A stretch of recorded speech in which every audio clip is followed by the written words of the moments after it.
Unilateral and joint wills and succession agreements are considered dispositions of property upon death by the regulation.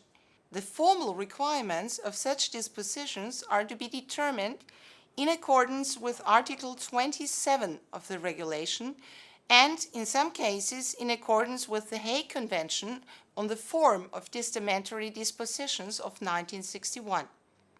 Generally, the form prescribed in the state where the disposition is made will suffice, but it is also sufficient to meet the form requirements of the state of the habitual residence, domicile, or nationality of the deceased instead.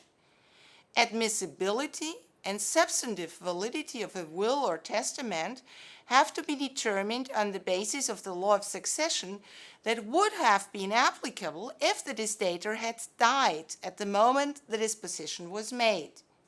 This is the law of the habitual residence of the testator at that time, or where a choice of law of the nationality is made, the law of the testator's nationality at that time. According to Article 83 of the regulation, wills and succession agreements drawn up before the entry into force of the regulation on 17 August 2015 are formally and substantively valid where they are in accordance with the then applicable law or where they are in accordance with the law applicable under the regulation. The will, as the document containing the testamentary disposition, with the choice of applicable law, must be valid and effective.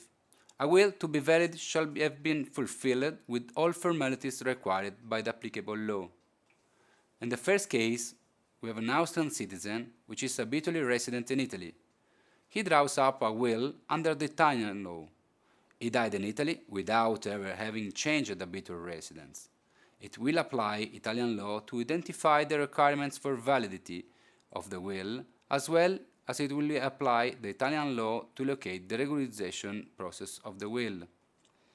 In the second case, a French citizen, which is habitually resident in Germany, draws up a will, by which chooses, as the law applicable to his succession, the French one. The will has the requirements established by French law, but not by German law. In this case, the will is valid and fully usable.